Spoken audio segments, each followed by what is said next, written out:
Tidak, tapi dari diri kalian sendiri. Nanti kalian akan dikasih buidah kertas warna-warni, stiker note. Kalian menulis keyakinan kelas kalian yang kalian harapkan di kelas ini bagaimana. Kalian tulis ya. Nanti kalau sudah kalian tempelkan di kertas di papan ini.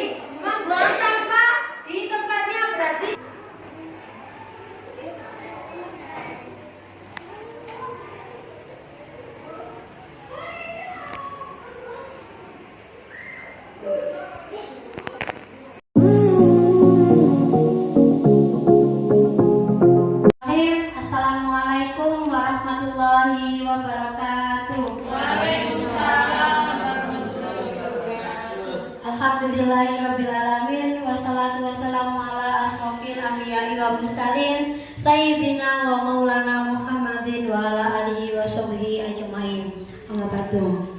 Yang terhormat Ibu Kepala Sekolah SDN Japanan 3, yang hormati Bapak Ibu Guru SDN Japanan 3. Syukur alhamdulillah atas kehadiran Allah Subhanahu wa taala yang telah melimpahkan rahmat hidayahnya kepada kita semua sehingga kita bisa hadir di acara diseminasi budaya positif pada siang hari ini dalam keadaan sehat walafiat. Salawat serta salam tetap tercurahkan kepada junjungan besar Nabi Muhammad SAW yang telah menuntun kita dari jalan yang kegelapan menuju jalan kebenaran, yaitu Dinul Islam. Kita mulai, marilah kita buka acara pada siang hari ini dengan bacaan Ummul Quran Al-Fatihah.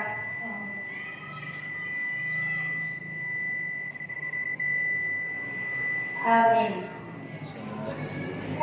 Sebelum saya memulai acara pada siang hari ini, saya mengucapkan banyak-banyak terima kasih kepada Ibu Siti Sulaika selaku Kepala SDN Japanan 3 yang telah memberikan support, semangat, serta izin waktu agar saya bisa melaksanakan menyelenggarakan diseminasi budaya positif di SDN Japanan 3. Serta saya ucapkan terima kasih kepada Bapak Ibu Guru yang sudah memberikan semangat kepada saya, yang sudah mendorong saya dan juga sudah meluangkan waktu panjenengan semua agar bisa hadir pada siang hari ini. Sebelum ke materi, saya akan memperkenalkan terlebih dahulu. Nama saya Wida Astuti. Saya mengajar di SDN Japanan 3.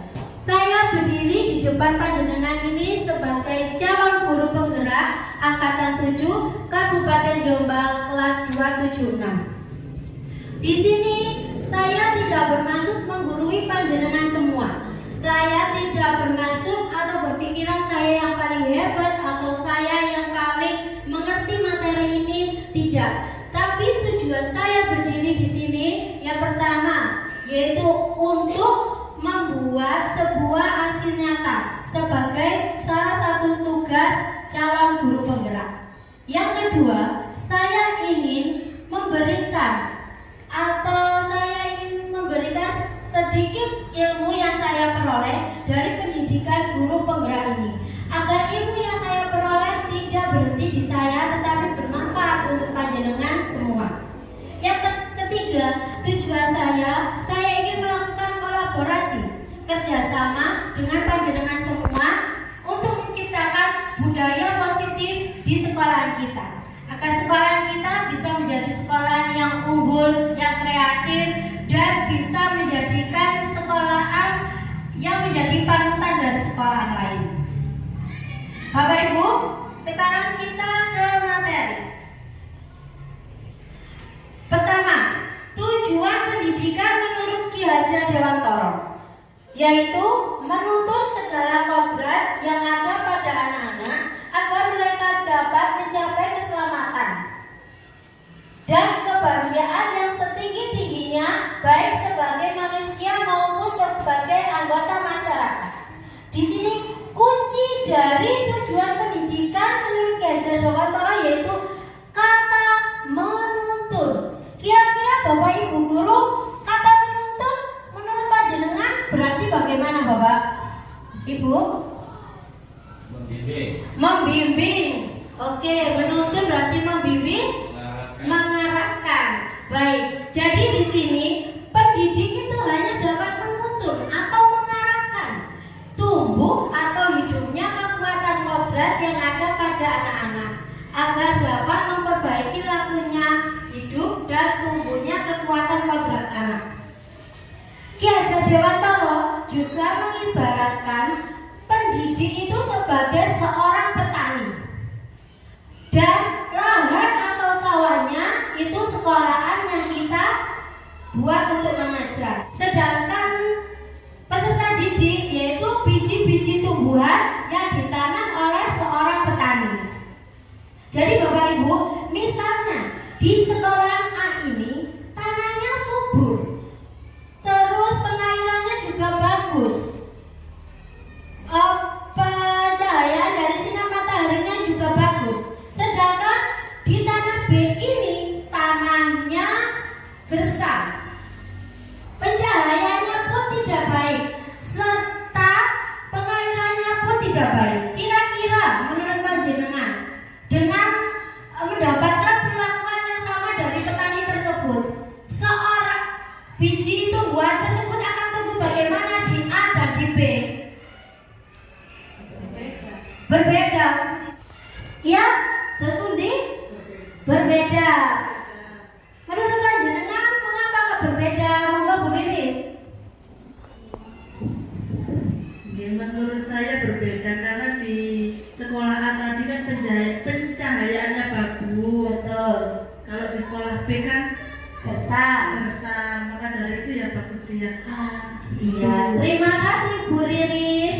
Jadi Bapak Ibu, seperti halnya sekolahan, kalau sekolahan sih mempunyai kualitas yang baik, maka bibit-bibit unggul ini dengan perawatan seorang petani atau perawatan dari seorang guru atau tuntunan arahan dari seorang pendidik, dia akan menjadi seseorang yang bermanfaat kelaknya. Selanjutnya,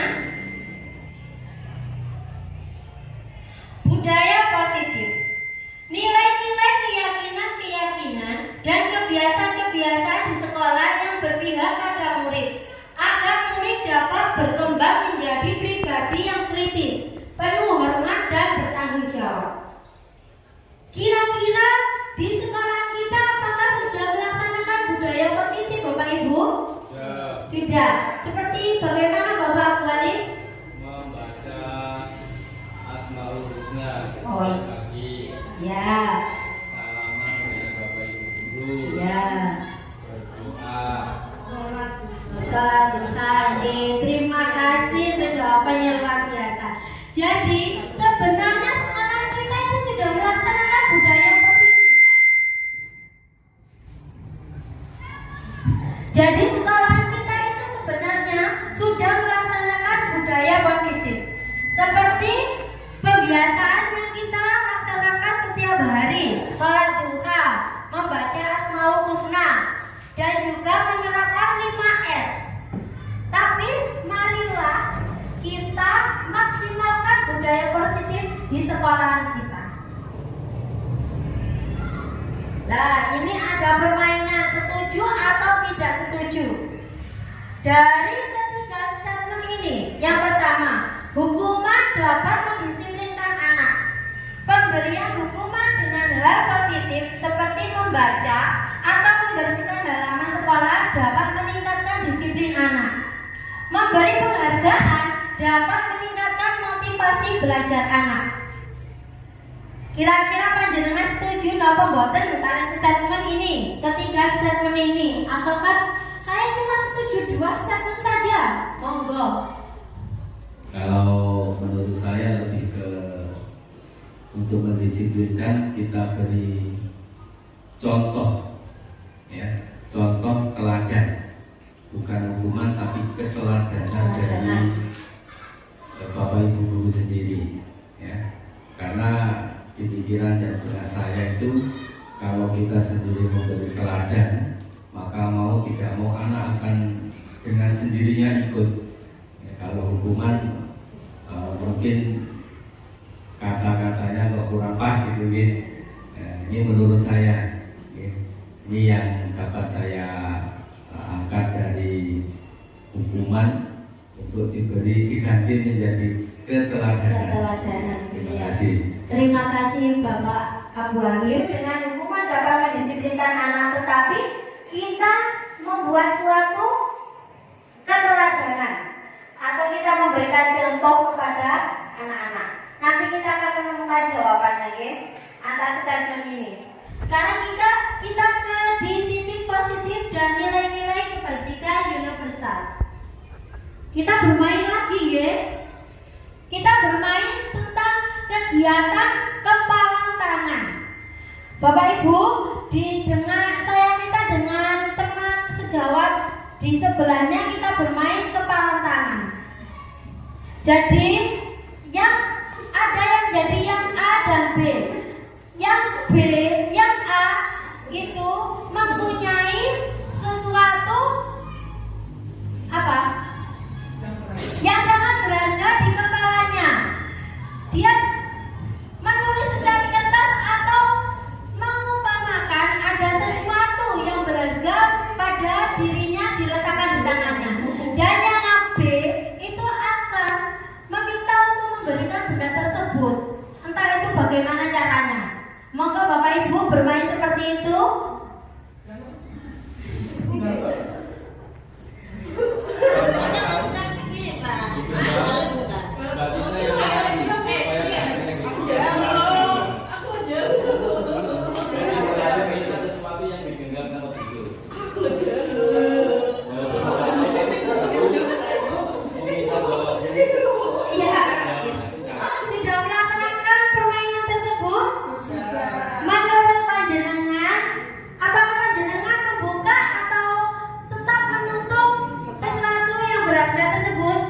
Bagaimana menurut Bu kita tadi?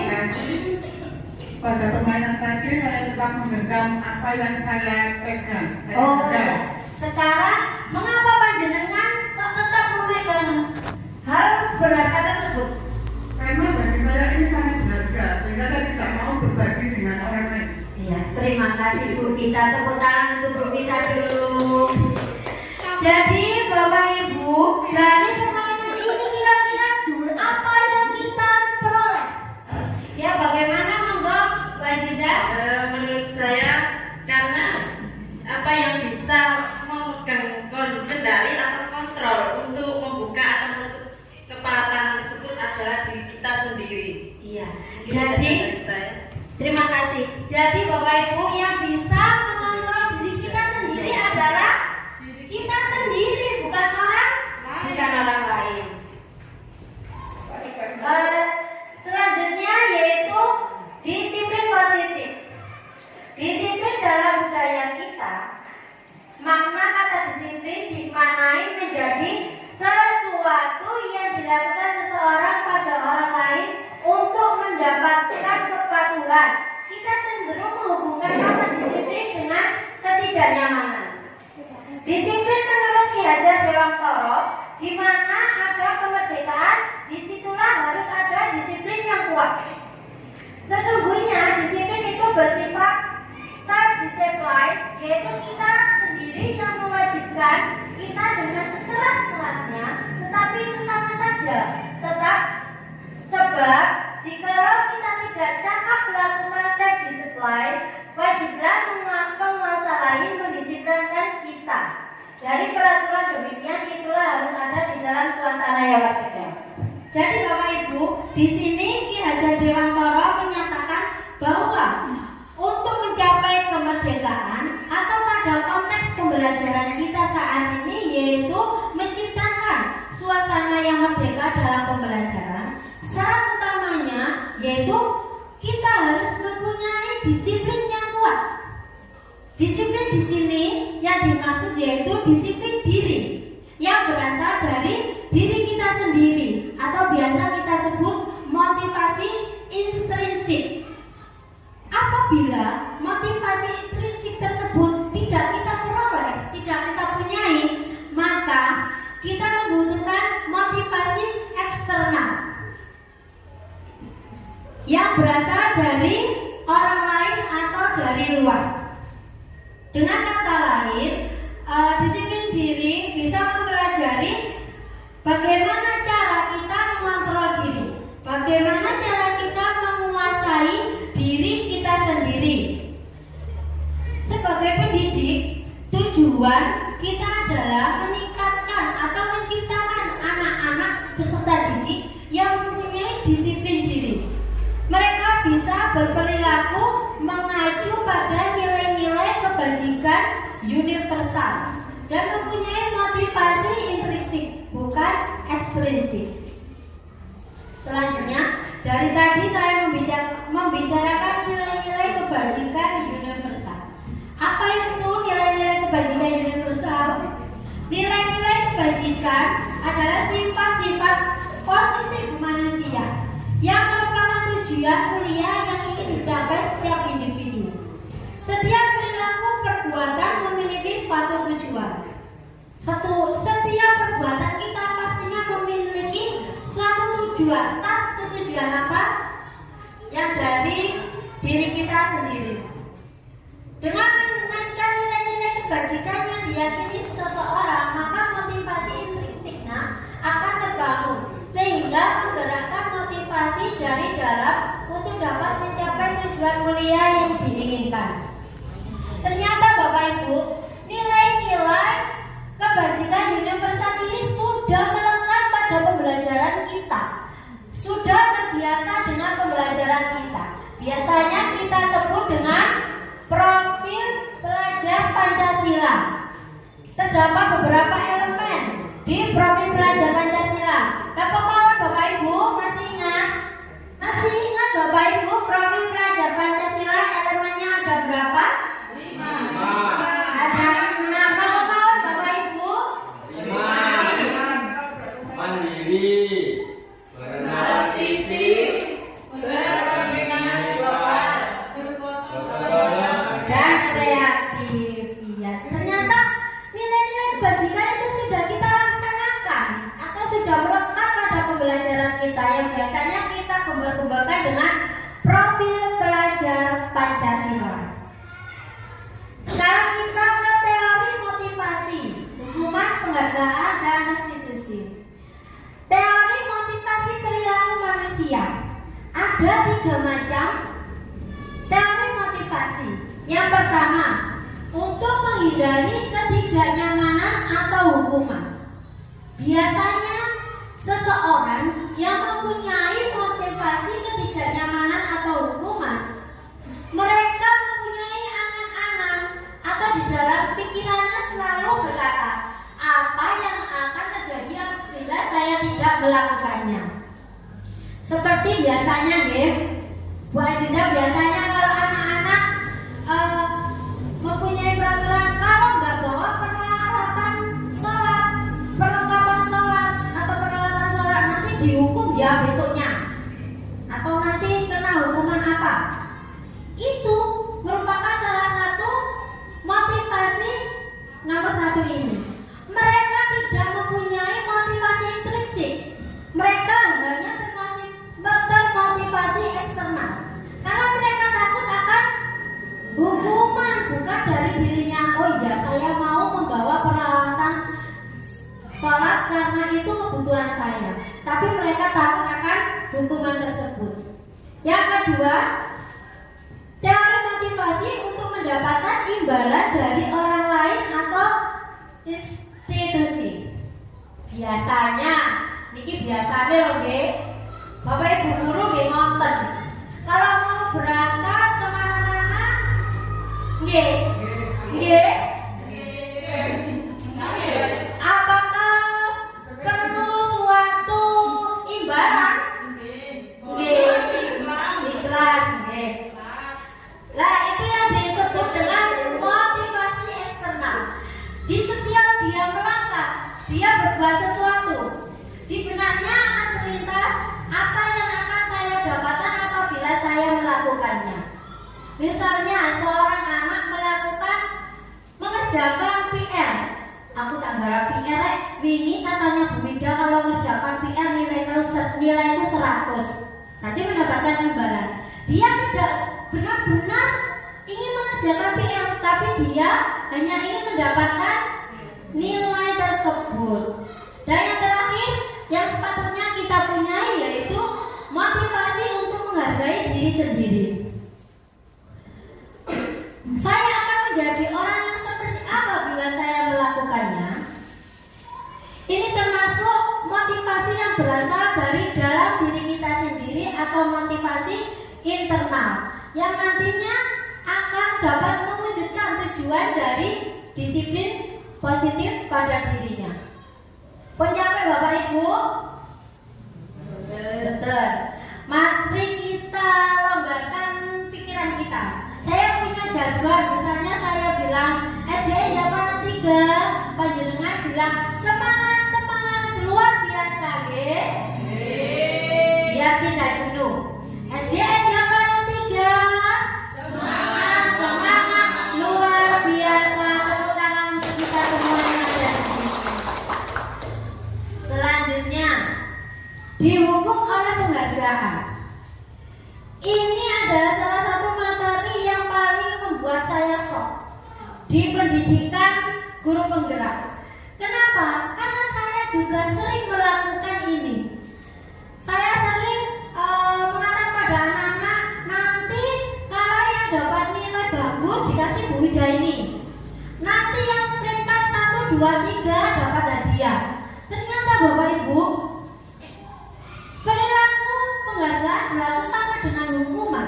Dalam arti meminta atau membujuk seseorang melakukan sesuatu untuk memenuhi suatu tujuan tertentu dari orang yang meminta atau membujuk. Beberapa dampak dari pemberian penghargaan: pengaruh jangka pendek dan jangka panjang. Penghargaan menghukum, penghargaan mengurangi ketepatan, penghargaan tidak efektif, penghargaan merusak hubungan. Ternyata kemarin saya mendapatkan ilmu ini.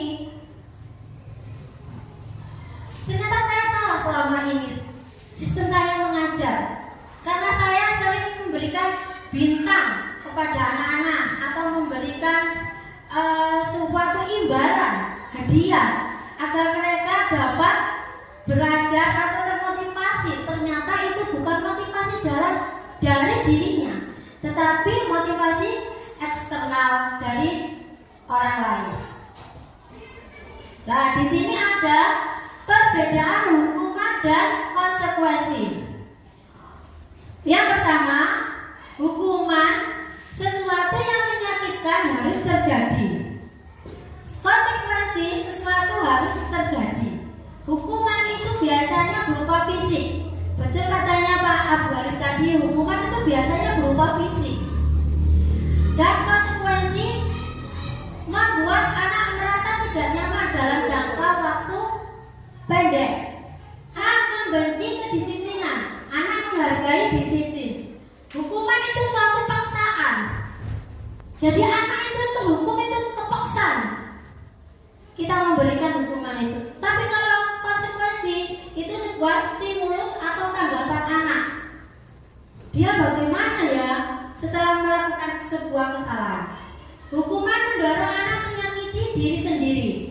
Konsekuensi mendorong anak agar mudah menyesuaikan diri. Konsep diri yang buruk, konsep diri yang baik. Anak belajar untuk menyembunyikan kesalahan. Anak belajar untuk mematuhi peraturan. Marah, rasa bersalah, dipermalukan, merasa tak dihargai. Itu suatu hukuman. Misalnya misalnya kita menghukum anak lari ketika dia tidak mengerjakan PR, tapi di kurikulum Merdeka sudah tidak ada PR ya, karena PR itu mengibaratkan kita mengajarkan anak-anak membawa beban pulang. Jadi di kurikulum Merdeka tidak ada pekerjaan rumah. Nah, ya misalnya tadi seorang anak atau peserta didik dihukum karena tidak mengerjakan suatu tugas, dia dihukum lari. Pastinya saya yakin murid-murid atau kelas yang lain akan melihat dia. Loh, kenapa itu nggak dihukum yo? Kenapa yo? Atau kadang juga anak-anak kapok seperti itu. Pasti ada kata seperti itu. Ternyata itu menyakiti hatinya, merasa tak dihargai, dia merasa terkucilkan. Dan kalau kita memberikan konsekuensi, kehilangan hak, dibuat tidak nyaman, diasingkan untuk sementara waktu. Jadi tidak jangkep di pikirannya. Selanjutnya saya punya game lagi, game lagi ya. Di sini misalnya seseorang pendidik melakukan tindakan menghukum atau konsekuensi ketika dia menyuruh mencatat 100 kali di dalam buku kalimat, saya tidak akan terlambat lagi karena dia terlambat di sekolah. Termasuk konsekuensi atau hukuman Bapak Ibu? Apa konsekuensi? Hukuman? Oke. Hukuman. Yang kedua apa Bapak Ibu? Hukuman. Yang ketiga hukuman. Yang keempat menggantikan kertas tugas teman yang telah dicoret-coret. Konsekuensi, karena dia harus mengganti kertas tersebut. Dia menciptakan rasa tanggung jawab pada dirinya. Selanjutnya, murid disuruh untuk menggunakan sepatu seharian di sekolah karena tidak menggunakan sepatu hitam. Hukuman, betul. Lari mengelilingi lapangan basket. Hukuman. Kita lihat ke pelajaran PJOK-nya. Konsekuensi. Terima kasih, tepuk tangan untuk kita semua guru-guru hebat yang ada di sini. Selanjutnya, restitusi. Apa itu restitusi? Restitusi adalah proses menciptakan kondisi bagi murid untuk memperbaiki kesalahan mereka, sehingga mereka bisa kembali pada kelompok mereka dengan karakter yang lebih kuat. Restitusi juga merupakan proses kolaboratif yang mengajarkan murid untuk mencari solusi untuk masalah mereka. Jadi dari restitusi, seorang murid yang melakukan suatu kesalahan, mereka akan mencari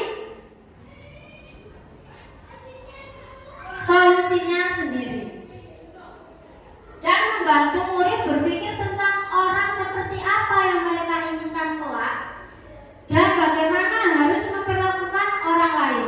Selanjutnya, ciri-ciri restitusi. Ada 9 ciri-ciri restitusi. Yang pertama, bukan untuk menebus kesalahan, namun untuk belajar dari sebuah kesalahan. Yang kedua, memperbaiki hubungan. Yang ketiga, tawaran bukan paksaan. Restitusi menuntut untuk melihat ke dalam diri. Restitusi mencari kebutuhan dasar yang mendasari tindakan. Restitusi diri adalah cara yang paling baik untuk mengatasi suatu permasalahan. Restitusi fokus pada karakter bukan tindakan. Restitusi fokus pada solusinya. Restitusi mengembalikan murid yang berbuat salah pada kelompoknya.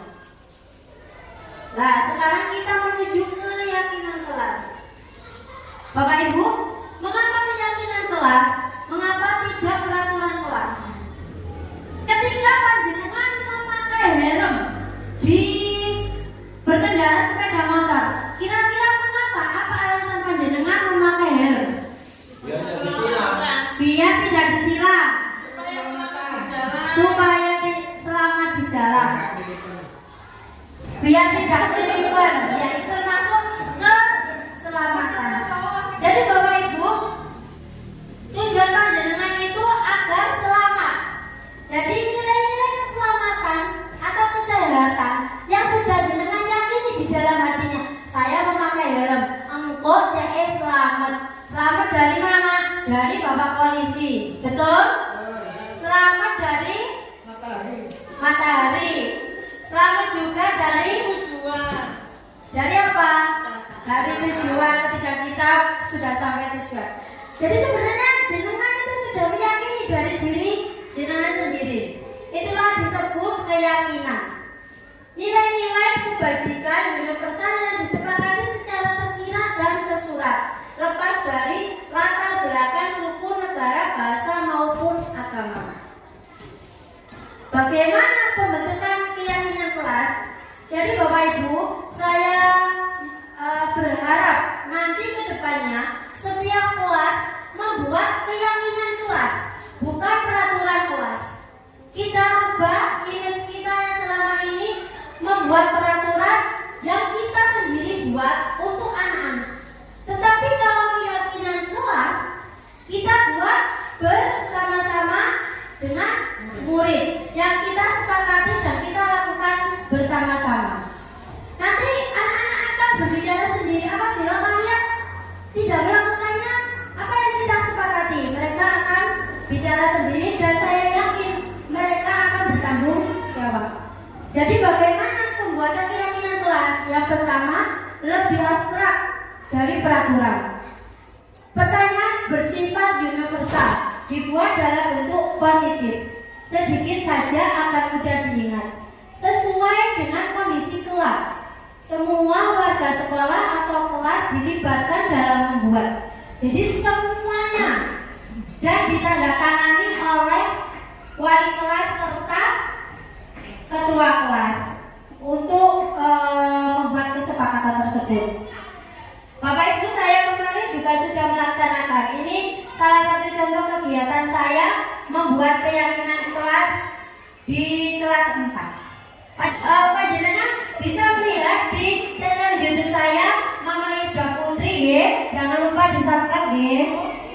Kebutuhan dasar manusia ternyata ada 5 kebutuhannya. Yang pertama yaitu kebutuhan bertahan hidup. Jadi Bapak Ibu, kebutuhan bertahan hidup itu bersifat fisiologis. Untuk bertahan hidup, misalnya kita membutuhkan makanan, rumah, ataupun kesehatan. Yang kedua yaitu kasih sayang dan rasa diterima, love and belonging. Jadi Bapak Ibu, kita sebagai manusia membutuhkan rasa kasih sayang, memberi dan menerima kasih sayang dari orang lain. Yang ketiga yaitu kebebasan freedom, di mana kebebasan itu akan memunculkan kemandirian, otonomi, memiliki pilihan dan mampu mengendalikan arah hidup manusia atau seseorang. Yang keempat yaitu kesenangan fun. Seperti yang dibicarakan Bu Riris, butuh healing, itu suatu kesenangan. Seseorang saya yakin membutuhkan tertawa. Seperti anak-anak juga membutuhkan bermain. Itulah namanya kita memberikan kebebasan, tetapi kita tidak memberikan kebebasan mutlak kepada anak-anak. Misalnya waktunya mereka bermain, kita kasih waktunya mereka bermain. Ketika waktunya mereka belajar, kita arahkan untuk belajar. Dan selanjutnya yaitu penguasaan atau power, yaitu kebutuhan untuk kekuatan atau mencapai sesuatu, menjadi seseorang yang diakui prestasinya. Mereka menginginkan pengakuan bahwa saya bisa, saya mempunyai minat, saya mempunyai bakat. Disitulah kebutuhan penguasaan. Selanjutnya 5 posisi kontrol. 5 posisi kontrol sebagai seorang guru yaitu penghukum, pembuat rasa bersalah, teman, pemantau, dan manajer. Kira-kira kita sebagai panjenengan sebagai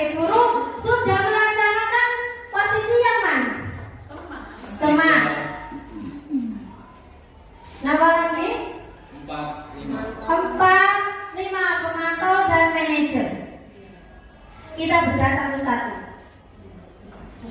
Yang pertama, penghukum.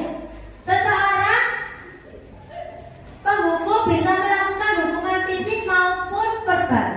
Biasanya seorang guru yang mempunyai posisi kontrol penghukum biasanya menyatakan atau mengatakan pada anak-anak kalimat awas ya, patuhi peraturannya ya, awas ya kalau kamu tidak mengerjakan tugas, seperti itu.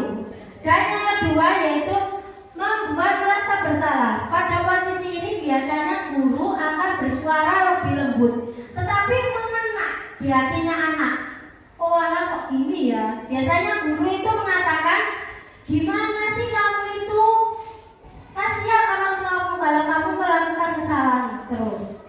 Ibu sangat kecewa sekali sama kamu. Sering bapak ibu mengatakan seperti itu? Sering, karena kita terkadang emosi ya. Iya. Yang ketiga yaitu teman. Guru dapat pada posisi ini tidak akan menyakiti murid, namun akan tetap berupaya mengontrol murid melalui persuasi. Biasanya ya, ayo bantulah demi bapak, atau kita menyuruh anak-anak, ayo bersihkan kelasnya, nanti bapak ibu guru ada pertemuan, seperti itu. Atau ya kita lebih ke minta tolong ke anak-anak. Dan yang keempat, memantau berarti mengawasi anak-anak. Peraturannya seperti apa? Apa yang telah kamu lakukan? Biasanya kita menanyakan kepada anak-anak seperti itu.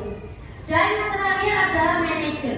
Bapak Ibu, posisi kontrol yang paling baik dan harusnya kita miliki yaitu posisi kontrol manajer, di mana posisi terakhir manajer adalah posisi di mana guru berbuat sesuatu bersama dengan murid, mempersilahkan murid, mempertanggungjawabkan perilakunya, mendukung murid agar dapat menemukan solusi atas permasalahannya sendiri.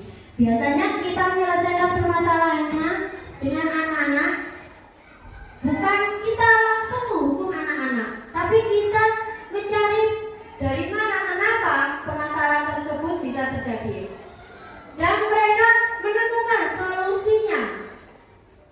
Terus kalau kamu melakukan kesalahan ini, gimana kamu ke depannya? Apa rencana kamu untuk memperbaikinya? Seperti itu ya. Sekarang kita ke permainan lagi.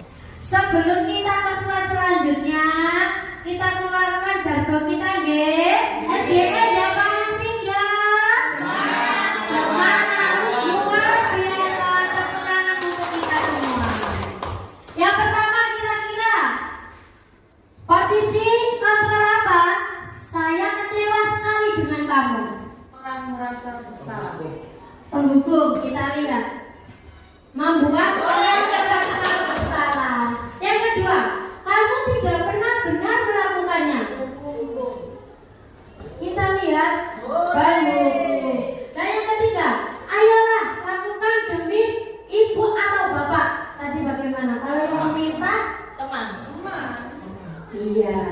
Dan apakah kamu mau mendapatkan stiker bintang hari ini?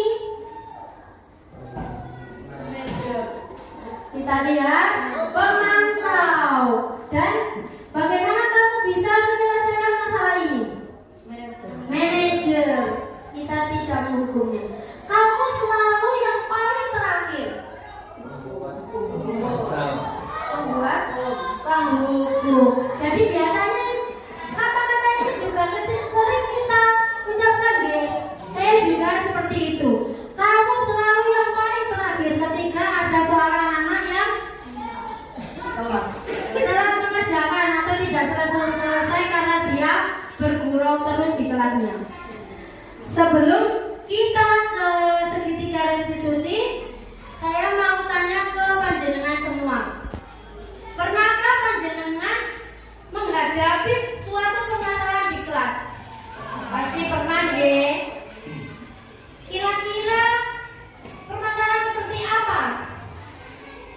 Pembulian.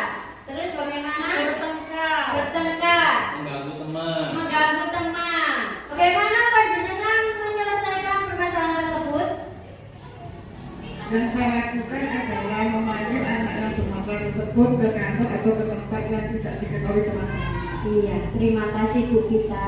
Jadi sebenarnya Bu Vita itu sudah melakukan segitiga restitusi. Apa itu segitiga restitusi? Tahapan untuk memudahkan melakukan restitusi. Melalui restitusi, kita dapat membantu murid menjadi lebih memiliki tujuan, disiplin positif, serta memulihkan dirinya setelah berbuat salah. Nah, di sini ada tahapan-tahapan segitiga restitusi. Yang pertama, menstabilkan identitas. Biasanya kita menanyakan ke anak-anak setiap memberikan statement agar mereka tidak merasa bersalah sendiri. Setiap orang pasti pernah melakukan kesalahan. Yang kedua, validasi kebutuhan. Kamu tentu punya alasan mengapa melakukan itu. Kita tanya, kita gali mengapa mereka melakukan permasalahan tersebut. Kira-kira kebutuhan kira-kira kebutuhan manusia apa yang belum mereka penuhi. Dan yang terakhir, kita menanyakan keyakinan. Nilai-nilai apa yang telah kita sepakati. Berarti ini sangat murid dan murid sudah membuat keyakinan kelas tersebut. Kamu ingin menjadi orang seperti apa? Dan bagaimana kamu menyelesaikan permasalahan tersebut? Seperti tadi pagi, saya mempunyai permasalahan di kelas saya. Pagi tadi ada 5 anak yang bersembunyi di ruang kelas dan tidak melaksanakan sholat duha. Ya Pak Ali, nah, dulu sebelum saya mengenal pendidikan guru penggerak dan saya mengenal segitiga restitusi, pasti saya akan marah-marah di depan mereka. Pertama pasti emosi, karena kegiatan seperti biasanya dia melanggar. Setelah saya mengenal segitiga restitusi, saya akan mengajak mereka yang mempunyai permasalahan tersebut. Saya ajak ke taman atau ke ruang guru. Saya tanyakan, mengapa kamu melakukan ini? Ternyata satu-satu berbicara dan diketahui sumbernya. Setelah kita ketahui alasannya, apakah saya marah? Tidak. Tapi dulu pasti saya marah. Sekarang kita mencari solusinya. Ternyata anak-anak tersebut ada yang mengompor-ngompori tidak sholat. Tapi saya tidak menghukum dengan ayo nyapu, keliling. Tidak, tapi saya suruh dia sholat sendiri. Itu merupakan suatu keteladanan yang disampaikan oleh Bapak Abu Hanif tadi. Jadi juga seperti itu Bapak Ibu. Misalnya anak-anak sholat duha, kita dampingi. Monggo ke masjid atau kita juga ikut melaksanakan sholat duha tersebut. Selanjutnya, ini tadi langkah-langkah segitiga restitusi yang sudah saya sampaikan tadi. Yang pertama, menstabilkan identitas. Teori kontrolnya, kita semua akan melakukan hal terbaik yang bisa kita lakukan. Yang kedua, validasi tindakan yang salah. Semua perilaku memiliki alasan. Yang ketiga, menanyakan keyakinan. Kita semua memiliki motivasi internal. Kita semua memiliki motivasi internal. Jadi Bapak Ibu, ketika motivasi internal kita belum muncul atau peserta didik kita belum memunculkan motivasi internal tersebut, marilah kita berusaha bagaimana cara kita memunculkan atau memberikan motivasi internalnya, bukan motivasi eksternal dari kita, tapi dari dirinya sendiri. Selanjutnya, terima kasih sudah mendengarkan acara diseminasi atau sosialisasi yang saya selenggarakan tentang Ada pertanyaan untuk saya, Bapak? Terima kasih. Saya akan memberikan pertanyaan untuk Bu Mija. Bagaimana perasaan Anda setelah melaksanakan praktek segitiga restitusi untuk menangani masalah di kelas Anda? Terima kasih. Assalamualaikum warahmatullahi wabarakatuh. Terima kasih Bu Iris atas pertanyaannya yang luar biasa. Perasaan saya yang pertama, pastinya saya sangat senang. Saya sangat lega. Ternyata selama ini saya salah. Tetapi setelah melakukan segitiga restitusi ini, saya merasa anak-anak bisa mencari solusinya dari permasalahan mereka sendiri. Bukan saya yang mencari dan saya yang menghukum, tapi dari diri mereka. Kira-kira apa yang dapat kamu lakukan untuk menebus kesalahannya? Seperti itu Bu Riris. Terima kasih. Selanjutnya monggo. Ada 2 pertanyaan Bu Ida. Iya, Ini monggo. terkait di kelas saya. Yang kedua terkait dengan diri saya. Oke. Yang terkait dengan diri saya dulu, minta tolong untuk dijelaskan ulang tentang segitiga Restitusi. Yang segitiga kan punya 3 sisi. Iya. Langkah mana yang kita dahulukan dari sisi itu tadi sehingga bisa mencapai ketiga-tiganya. Itu yang pertama. Yang kedua, saya punya permasalahan di kelas, yaitu ada anak yang dalam akademiknya setelah saya amati kurang begitu bagus. Iya. Tetapi dia lebih cenderung untuk mengganggu temannya. Bisa dikatakan jahil atau usil, atau sehingga konsentrasi teman itu menjadi terpecah.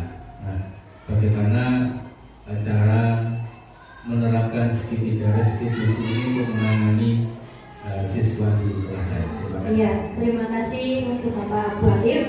Untuk pertanyaan yang pertama yaitu bagaimana langkah-langkah kita untuk menyelesaikan suatu permasalahan di kelas dengan segitiga restitusi. Yang pertama, kita menstabilkan identitas. Jadi kita tidak langsung memarahinya.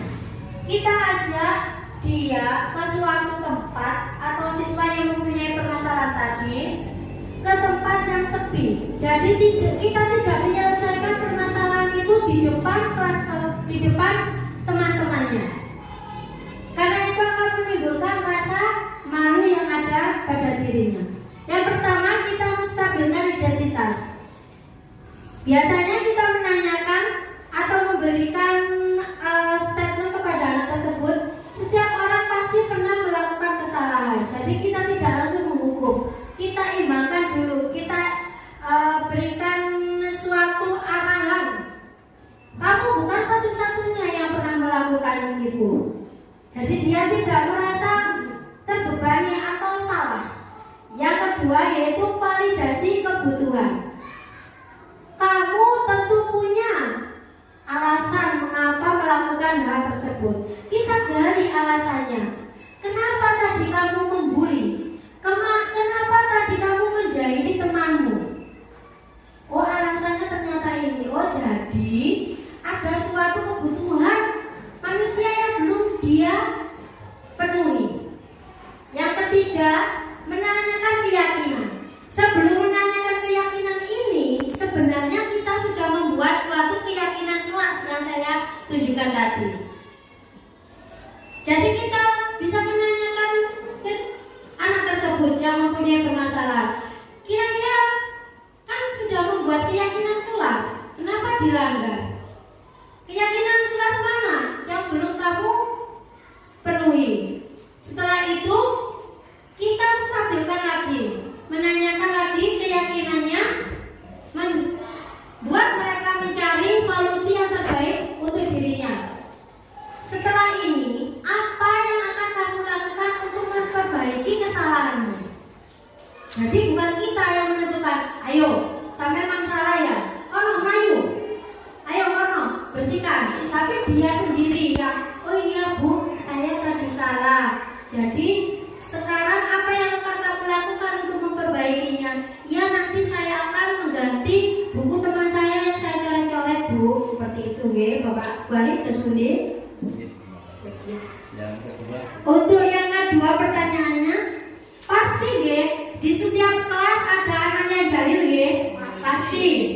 Bagaimana cara kita menyelesaikannya permasalahan tersebut? Yang pertama, tentunya kita harus berkolaborasi dengan bapak ibunya di rumah atau wali murid. Kita harus mencari bagaimana kebutuhan apa yang belum dia penuhi di rumah ataupun di sekolah. Jadi itulah perlunya asesmen diagnostik yang kita lakukan di kurikulum Merdeka pada awal pembelajaran, di mana di asesmen tersebut kita mencari apa yang mereka butuhkan. Kita membuat checklist atau membuat asesmen tersebut. Misalnya cara mereka belajar di rumah bagaimana, ditemani oleh bapak ibunya, orang tuanya, ataukah di lesan, atau kegiatannya di rumah bagaimana, apakah dia mengaji atau tidak. Seperti itu Bapak Abu Alif. Dan setelah kita melakukan asesmen diagnostik tersebut, atau kita sudah mencari kebutuhan apa yang belum dia penuhi, kita ke segitiga restitusi yang seperti permasalahan yang tadi sudah saya sampaikan. Kita tidak menghukumnya, tetapi kita menyelesaikan, kita menyuruh mereka mencari solusi apa yang terbaik untuk dirinya sendiri. Oke, terima kasih. Ada gambaran sih sebenarnya dari paparan Bu Wida. Kalau menurut saya, anak itu tidak dimarahi, tapi dijelaskan. Kita memberi pengarahan kepada anak untuk mengerti dirinya sendiri gitu. Iya, betul. Jadi mengerti permasalahannya, kemudian kita tuntut untuk memberikan solusinya sendiri. Iya, solusinya sendiri. Jadi bukan kita yang memberikan solusinya, tapi mereka yang menggali solusi dari permasalahan mereka sendiri. Oke. Kemudian apakah itu harus self, artinya individu? Tidakkah bisakah segitiga restitusi kita lakukan secara klasikal? Gimana menurutnya? Klasikal bisa klasikal. Artinya di dalam kelas. Misalkan segitiga restitusi ini diterapkan secara klasikal, bukan secara individu. Kalau penjaringan tadi kan lebih ke individu. Individunya. Kita panggil anaknya, kemudian ditempatkan di satu tempat, seperti bayangan saya kayak diinterogasi gitu. Iya. Diinterogasi. Nah, bisakah secara klasikal menurut pengalaman Bu Wida? Iya. Jadi kita tentukan permasalahannya dulu apa. Kalau permasalahannya individu, pastinya kita menyelesaikan segitiga restitusi itu secara individu dengan anak-anak tersebut, agar tidak muncul rasa malu atau rasa kecewa pada anak tersebut.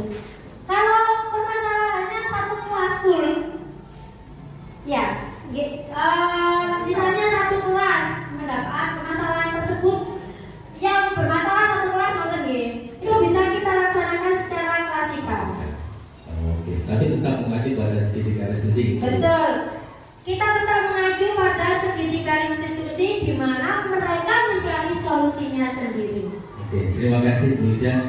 Ada yang mau ganti lagi ini luar biasa, satu pengenalan ilmu didik yang luar biasa bagi saya.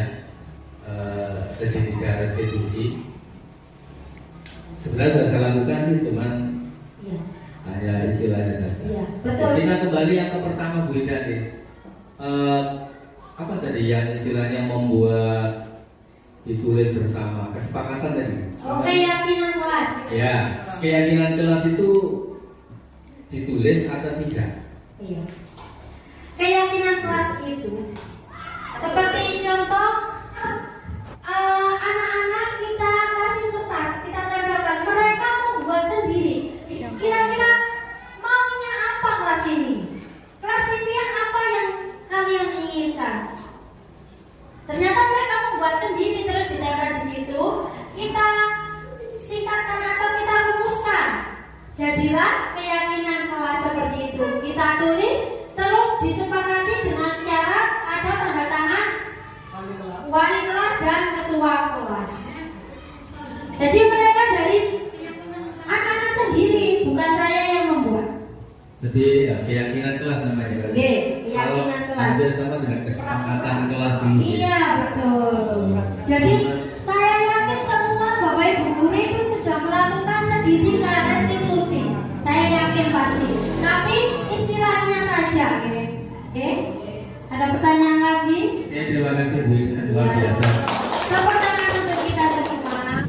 Sebelum saya menutup acara diseminasi budaya positif ini, saya akan menyimpulkan. Jadi Bapak Ibu, di sekolah kita sebenarnya sudah ada pembiasaan budaya positif. Tetapi harus kita maksimalkan, kita terapkan agar sekolah kita menjadi sekolahan yang unggul dan berprestasi. Dan yang kedua, kesimpulan saya yaitu marilah kita yang pertama membuat keyakinan kelas di kelas-kelas masing-masing dari kelas 1 sampai kelas 4. Kemudian kita melakukan segitiga restitusi apabila kita mendapatkan suatu permasalahan di kelas. Baiklah Bapak Ibu, demikian acara diseminasi yang saya selenggarakan yang bertema budaya positif. Semoga acara pada siang hari ini dapat bermanfaat bagi panjenengan semua dan semoga sekolahan kita menjadi sekolahan yang sangat berprestasi. Apabila ada kata-kata yang kurang berkenan di hati panjenengan semua, saya mohon maaf yang sebesar-besarnya. Akhirul kalam, wassalamualaikum warahmatullahi wabarakatuh.